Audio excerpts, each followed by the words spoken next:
Bloomberg Audio Studios. Podcasts, radio, news.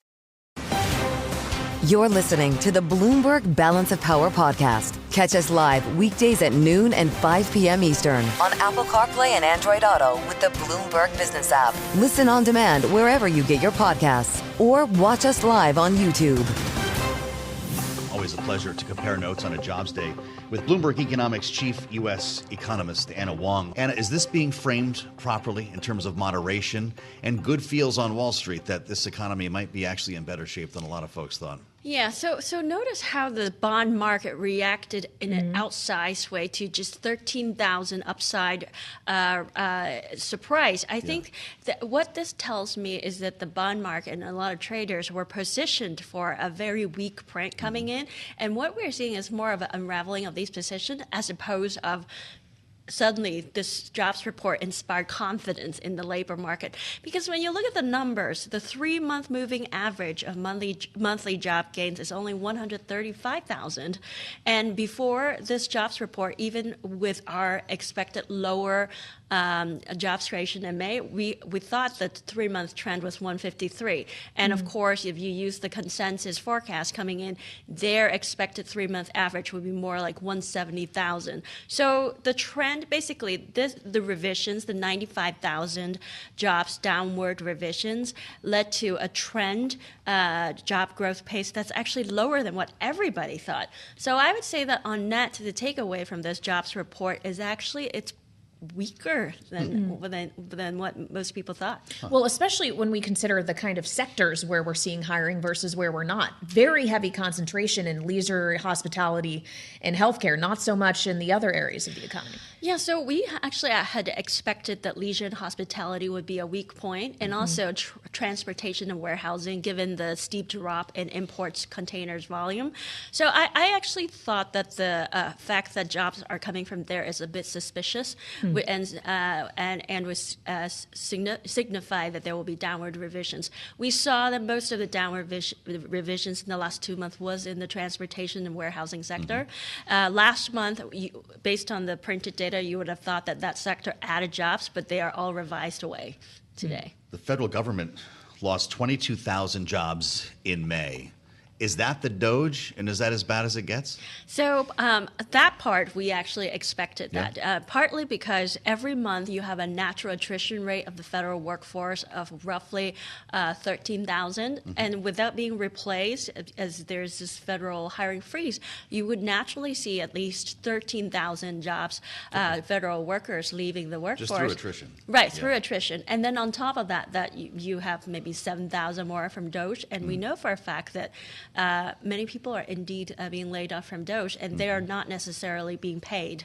The new tranche of federal workers that are laid off are not being paid till the end of the fiscal year. So how is the Fed looking at all of this, Anna? And I ask this knowing that President Trump is looking at the Fed, having today taken to True Social to say too late at the Fed, which is how he refers to Chairman Jerome Powell, is a disaster. He goes on to say, go for a full point. Rocket fuel.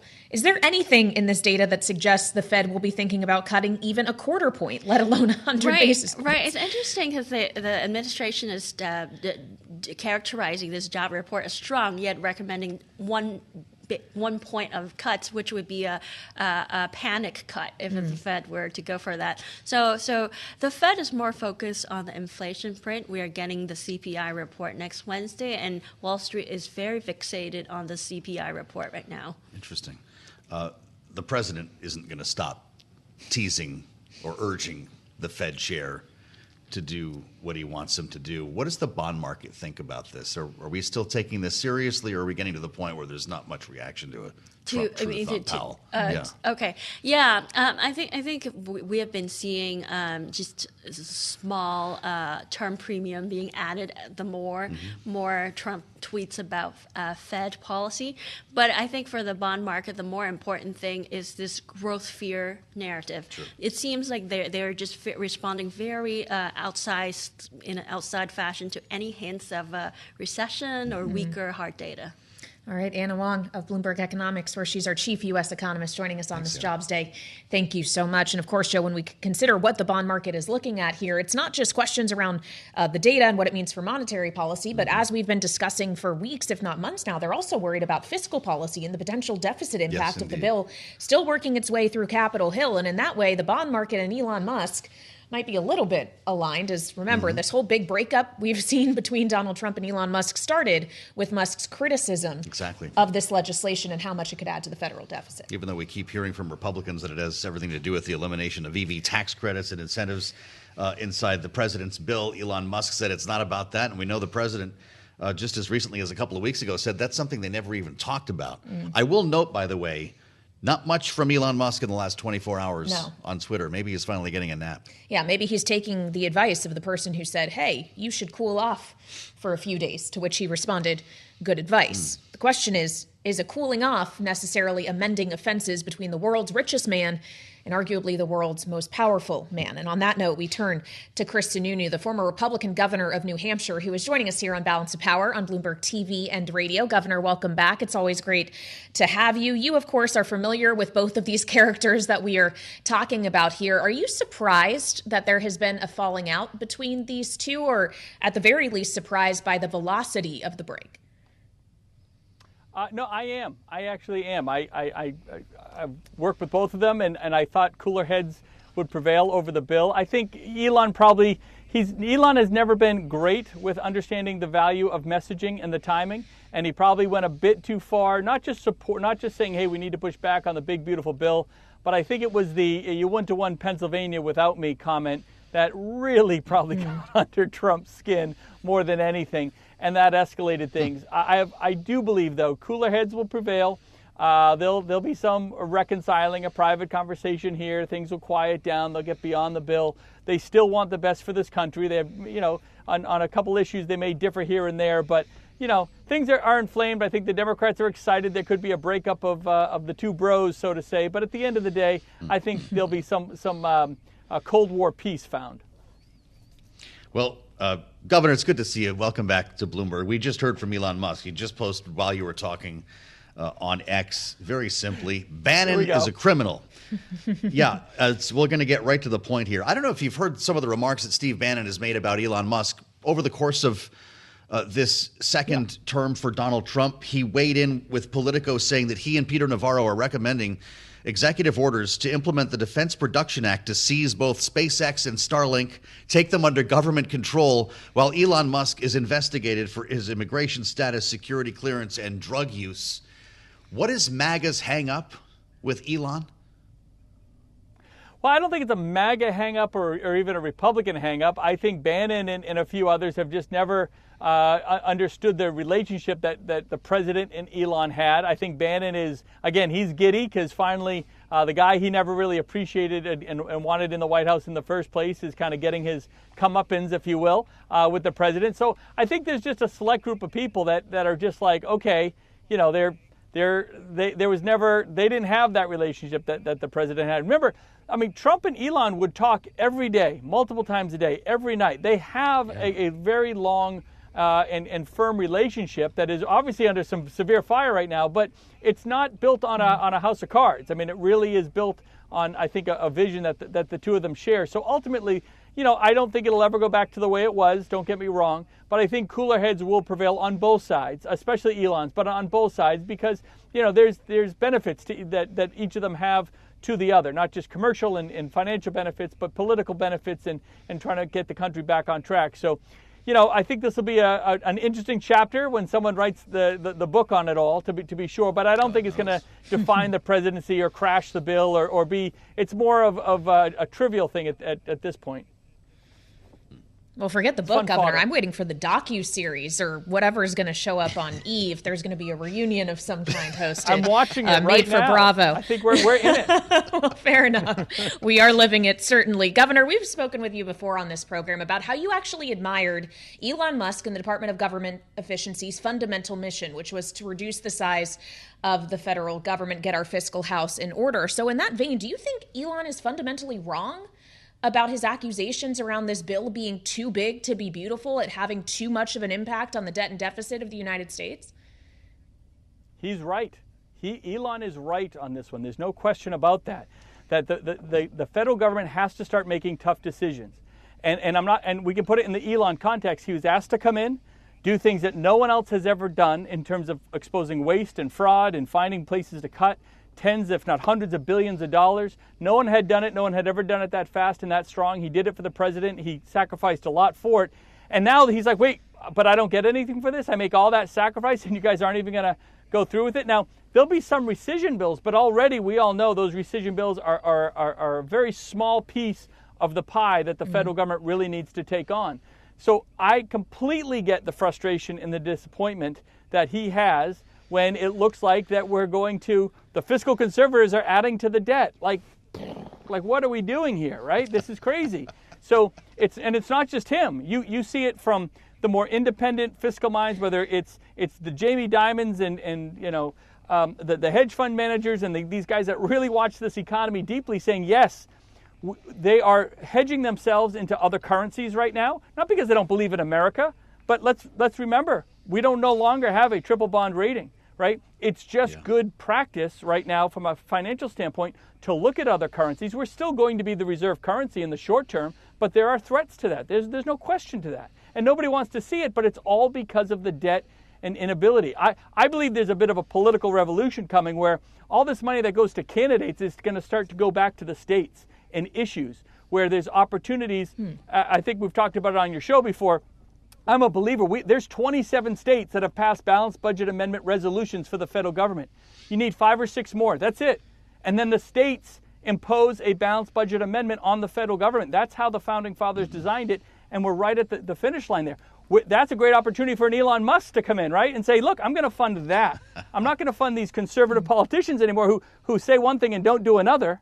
I'm going to fund opportunities in the states to force the federal government to get their act together fiscally. So there's just going to be a different mindset, given that this was the golden opportunity. This is where America said, we know you have to make tough decisions. It might be a bumpy road. We're ready for it. And then they backed off. They all chickened out. Yeah, Josh Hawley. Senator Hawley is supposed to be a conservative, and he's telling people we can't touch Medicaid because it would be a political suicide. We didn't elect you to go there and make decisions based on politics. We elected you to go there and make tough decisions because America has some really tough financial times ahead of it, and we're standing it. And what a great opportunity. For the first time in a long time, the public is thinking about debt and deficit. They're willing to understand that there could be some bumps in the road. The economy is strong. What better time to do it with a strong economy? And I know Trump wants the 1% cut right now. I would tell the president, don't waste it. You're going to need that in the fall, by the way, right? You're going to see the jobless number really skyrocket this fall. That's when all these federal employees are going to really come on the rolls. I'd love to know what Anna thinks about the timing of all that as well. She's brilliant. But a lot of these jobless claims out of the federal government will really accelerate this fall, and that's when you're going to want the cut, not to 1%, but maybe a quarter, 0.5%. And I think the Fed Reserve Chair knows that. So all these are big pieces of the puzzle, and Republicans should be doing their job, and they're kind of blowing it, So I get Elon's frustration here. Well, boy, we're going to be playing back a bunch of this tape in the fall. Governor, we only have a minute left. You got me going. It sounds to me like you see Elon Musk as somebody who came to Washington and saw too much to take it seriously. And maybe the same dialogue you had with yourself when you had a chance to run for Senate and you said, no way. If you were in the Senate, you'd vote no on this? Yeah, I'd vote no on this bill. Yeah, I couldn't get it. Look, if you're not appreciating that of all these smaller issues we talk about, the debt and deficit are number freaking 1. And there's no 2, 3, and 4 behind that. Because the car crash is coming. It's not politics, it is math, people. Right? Inflation is going to skyrocket when we have to borrow when Social Security goes bankrupt. So look, everyone just needs to get their heads together, make some tough decisions, and put, America's financial future first. The world is counting on us to do the right thing. Wow. Thanks for not making us have to bleep you. Chris Sununu, the former Republican governor of New Hampshire. Come back and see us soon. With Kailey Leinz, I'm Joe Mathieu. This is Bloomberg. You're listening to the Bloomberg Balance of Power podcast. Catch us live weekdays at noon and 5 p.m. Eastern on Apple CarPlay and Android Auto with the Bloomberg Business app. You can also listen live on Amazon Alexa from our flagship New York station. Just say, Alexa, play Bloomberg 1130. I'm Kailey Leinz alongside Joe Mathieu here in Washington, where we all remain captivated by what is happening and or not happening between President Trump and Elon Musk, as things do seem to have quieted down in a big way today. In fact, no vitriol being exchanged back and forth on social media or otherwise between the president and the world's richest man. But yesterday was obviously quite a doozy. And it seemed that the doom spiral really started when the president was asked about the criticism Elon Musk was lobbying toward the big, beautiful bill on social media when he was sitting with the German chancellor in the Oval Office. This is what the president said at the time.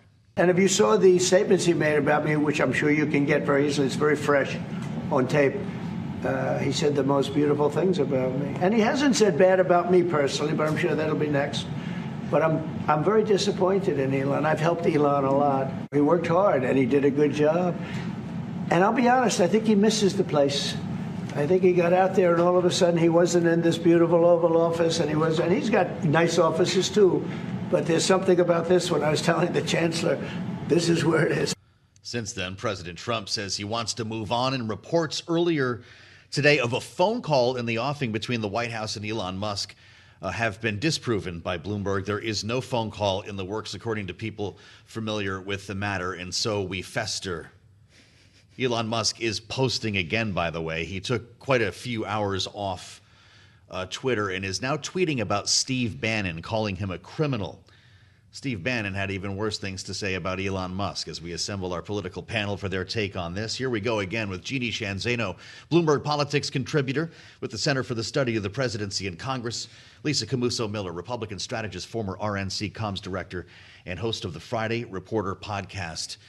Lisa, I'm curious your thoughts on this, because Steve Bannon has been hating on Elon Musk since long before he went into the White House. Does President Trump move on, and this becomes a MAGA versus Elon shouting match? I mean, you bet. The president doesn't have time for this kind of back and forth, and it really does seem very petty.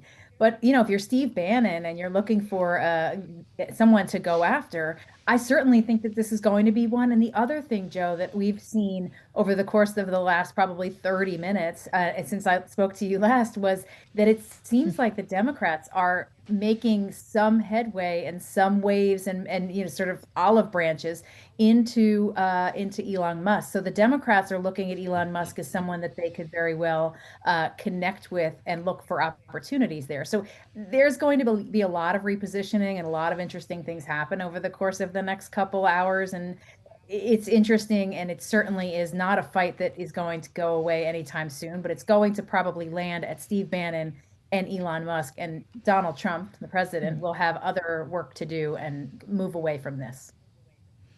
Well, that's pretty incredible to consider, Jeannie. Not only that the president and Elon Musk can go from friends to frenemies or perhaps outright enemies, but that Elon Musk could go from arguably Democrats' enemy number one, aside from President Trump, to being something of an ally, something of an opportunity. I think that's going to be very, very tough for Democrats. You know, I'm here in New York, and we are looking at primaries in New York and New Jersey for mayor and governor, respectively. And I have to tell you, almost every one of the Democrats running has commercials and has made statements, a number of them, running against not just Donald Trump, but Elon Musk. So I'm not so sure it's going to be easy for the Democrats to go from making Elon Musk enemy number one and tied intimately with Donald Trump to then embracing him as somebody on their corner or on their side. So I think that's going to be tough in this election cycle. Long term, maybe if it was an issue of funding, incredibly helpful to the Democrats.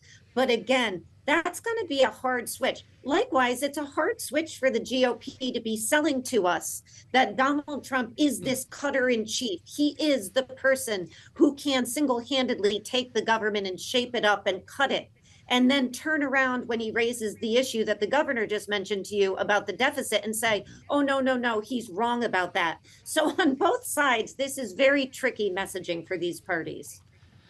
Lisa, Elon Musk making the point last evening that Donald Trump would not be the president if it were not for the vast financial support and emotional support, I guess, he gave not only the president but the Republican cause on the campaign trail. The fact of the matter is, though, we saw his influence wane significantly as he tried to get involved in the Wisconsin Supreme Court election. We covered that race together. The conservative candidate lost. Musk said to have egg on face.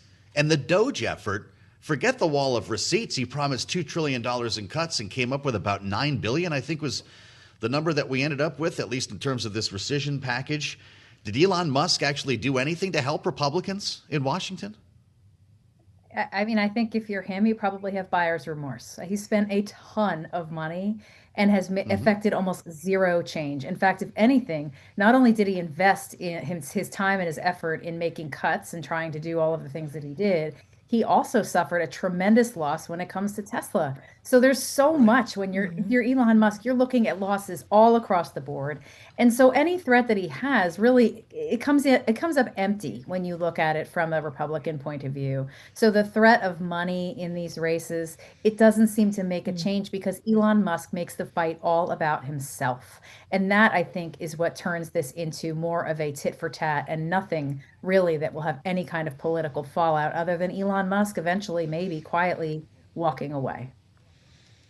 Well, when we consider the money here, it is worth pointing out that his net worth went down $34 billion yesterday alone, according to the Bloomberg Billionaires Index. Still, though, leaves him with $334 billion in wealth. So all things are relative, Jeannie. When we consider those virtually unlimited resources, to Lisa's point about perhaps the money not being so much of a factor for Republicans, do you really believe that even an incumbent Republican has no reason to be concerned that Elon Musk could, even more quietly, fund a harder to write, more fiscally conservative primary challenger and put you in a tricky position in the 2026 season? He absolutely could. I mean, this is somebody who spent, $250 million getting Donald Trump elected and getting himself to lead Doge, another 15, 20 on House races. If he spends just a scintilla of that he could have a huge impact on any of these individual races. And the other thing is, first of all, I have to say, Elon Musk doesn't do anything quietly. So I think everybody is dreaming if they think he goes away quietly. But he's also got 220 million or so followers on Twitter. And you can have a huge, huge impact that way as well. Just yesterday, he was telling his followers to call their congressmen and women and their senators and tell them to vote against the bill. As we all know, if you are familiar with Congress, even just a few calls bombarding an office can have a big impact. And he's got 220 million followers and eyes around the world on him. So he has a big megaphone there. And I think Donald Trump knows that, which is why he'd like nothing more than to reshape this conversation on the bill, probably smooth things over with Elon Musk and move ahead. And by the way, Kailey, don't you think Gwyneth Paltrow and Chris Martin should do some conscious uncoupling help with Elon Musk and Donald Trump? But don't laugh, Joe. And get them moving forward. What happened to that? This is more like Angelina Jolie and Brad Pitt. It's not the way it should be. Jeannie is not the first person who has suggested this is like Bradgelina all over again. This program has turned into the National Enquirer. The other thing too, to Jeannie's point, please, all of those followers, Elon Musk has selected all of them because he owns Twitter. So all of the followers, I'm not sure even all of them want to be following him. I think he made sure that everyone was following him when he bought that platform in the first place. Well, let's go to the other extreme, Lisa. What are the chances that these guys make up this weekend and they're holding some news conference together on Monday? Tesla stock is up and the Doge is back, baby. I mean, that's entirely possible, isn't it? Never going to happen. Because why? You can't come back from the Epstein thing. You can't. You say that and you're done, right? Take the L out of lover and it's over, Joe. This is really the conversation we're having on Bloomberg right now. But there is serious consequence here, as we were just discussing, the potential campaign finance implications, the funding for candidates, obviously the various national security implications, the implications for Elon Musk's business. For all of that conversation, though, Jeannie, are we really sitting here on this Friday thinking that Elon Musk, through his social media tirades and falling out with the president, has actually fundamentally changed the trajectory of this legislation on Capitol Hill? Or for all of his stomping his feet, is this thing still destined to pass anyway? I think in the end, it likely still passes, but we actually don't know. The calls that I was just talking about, that's a real risk for the Republicans. then the fact is, we all talked about for so long, they have a very narrow majority. It's not going to take more than a few of them to say, you know what, I'm not going to sign on to this for this bill to go down. If I had to guess, which is never a good idea, Kailey, but if I had to guess, I'd say Trump pushes this through. His presidency depends on this. He's got to get this through. But the reality is, once you get it through historically, on the back end, when we've seen this happen, like with Barack Obama, for instance, Obamacare, your party loses that midterm and they lose big. So president is going to have to sell this thing after it passes. And the sales job so far has been a deplorable part of what the Republicans have tried to do. They're going to have to do much better going forward. And if they don't have Elon Musk on their side, that is all that much more difficult to do. And you just heard Governor Sununu tell you the deficit is it. And so if the governor is saying that there's other Republicans and moderates out there who feel the same way. Lisa, we have 30 seconds left. Do you still think this bill ultimately gets through? The bill's going to get through, Kailey. It's going to pass. It's going to be a challenge, but it's going to get done because I don't think any of our U.S. senators, Republicans or Democrats, are going to want to be on the side of Elon Musk over the president of the United States. All right, we'll leave it there. Lisa Camuso-Miller and Jeannie Shanzano, our political panel on this Friday. Thank you so much for joining us. And of course, Joe, it's not just any Friday. It's also Jobs Friday. Yes, indeed. And we have to get back to the data coming up. Yeah, good conversation coming up. You're listening to the Bloomberg Balance of Power podcast. Catch us live weekdays at noon and 5 p.m. Eastern on Apple CarPlay and Android Auto with the Bloomberg Business app. Listen on demand wherever you get your podcasts or watch us live on YouTube.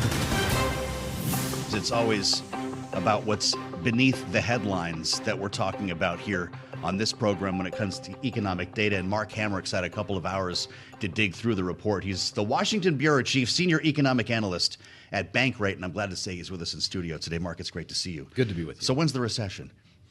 You know I'm supposed to ask Not you that. today. No, it's not today. But that was today. a conversation just a couple of weeks ago. Remember? Recession odds were rising. The tariff program destroyed the economy. This is actually looking pretty good. What's your take? Well, backward looking, right? Yeah. So this is a snapshot from around the 12th of last month. I think recession odds are probably still elevated relative to what is nominal. Yeah. But, down from the 50% odds that we may have seen, early April. At Bankrate, much the same as with your audience, we're always trying to take a bit of a long-term view. Sure. I know for traders, those who are trying to get in and out of markets or positions, that's different. The vast majority of Americans need to be thinking about the long term, and part of that means saving for emergencies, for the inevitable rainy day, right? The rainy day isn't here right now, but what's the number one complaint about the economy? It's price levels. What is likely to go up in the current and intermediate terms? Price levels. So there's not going to be any relief from that. And so if you go out, maybe not in front of this office in downtown Washington, but a little beyond the Beltway, ask people, how do you feel about the economy? Yeah. They're not feeling too good about it. And so to them, recession, you can have your recession definitions and keep it. We'll make our own judgments about how we're feeling about the economy. Okay, fair enough. What are you seeing in the numbers here?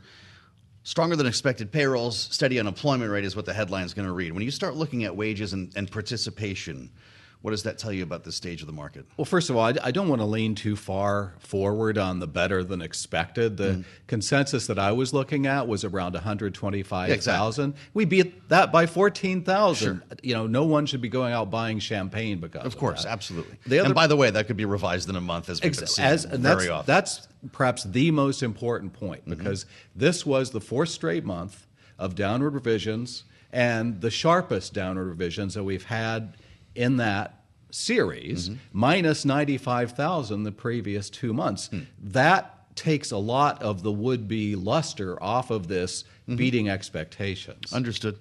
Well, when you consider the potential impact of the Doge and federal workforce cuts, a couple of months ago, you were reading and hearing all the same stories I was. It was going to crater the job market. in certainly areas like Washington, D.C., we still haven't seen the tens of thousands of job losses on the government level, have we? They haven't showed up yet. Many of these people are still on severance. Huh. So they're not claiming.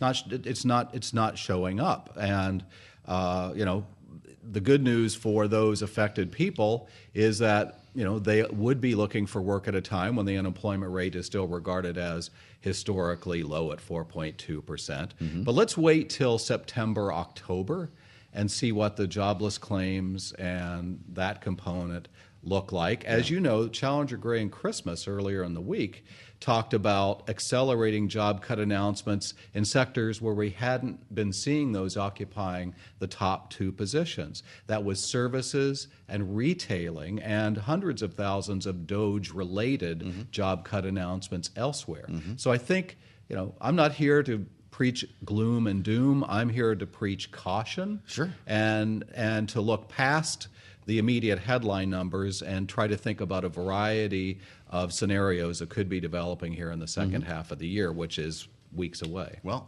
this is why we're asking these questions, Mark Hamrick. We heard from President Trump this morning a number of times, and I'm going to ask you about his take on Jay Powell in a moment, but his first reaction was, America is hot. This is all caps. 6 months ago, it was cold as ice. Border is closed. Prices are down. Wages are up. Our own Michael McKee took a harder look at that and went back 6 months and found that none of that is actually factual. Prices are not down from 6 months ago. Wages are not up from 6 months ago. He's calling at the same time for a full point cut from Jay Powell. He's not going to get that, is he? Well, first of all, how does he come to that conclusion or recommendation when on the one hand he's talking about a robust economy? Yeah, we're hot, but we need to cut. And when do you cut by 100 basis points? In a crisis. Yes, exactly. Can you imagine? Okay, let's talk about that. Imagine if the Fed announced today between meetings it was cutting by a full percentage point. What would happen to the market? I mean, you'd have red lights spinning in here, and it'd be breaking news all day long. It's been a long time since we've had a surprise We cut. don't need to have What's that. Jay Powell looking at, though, when he sees data like this, and you're looking ahead, urging caution 6 months from now, reminding us of a dual mandate? They're concerned about this job market, too. Well, first of all, as you know, the expectation right now is we don't have any rate cuts probably for at least the next two meetings, which is June 18th and then July, and then we get into mid-September. I think that they'll continue to say that, and we're, a week and a half away from the next announcement and news conference. I think they'll continue to say the monetary policy is in a good place. Obviously, that's why they're not moving it.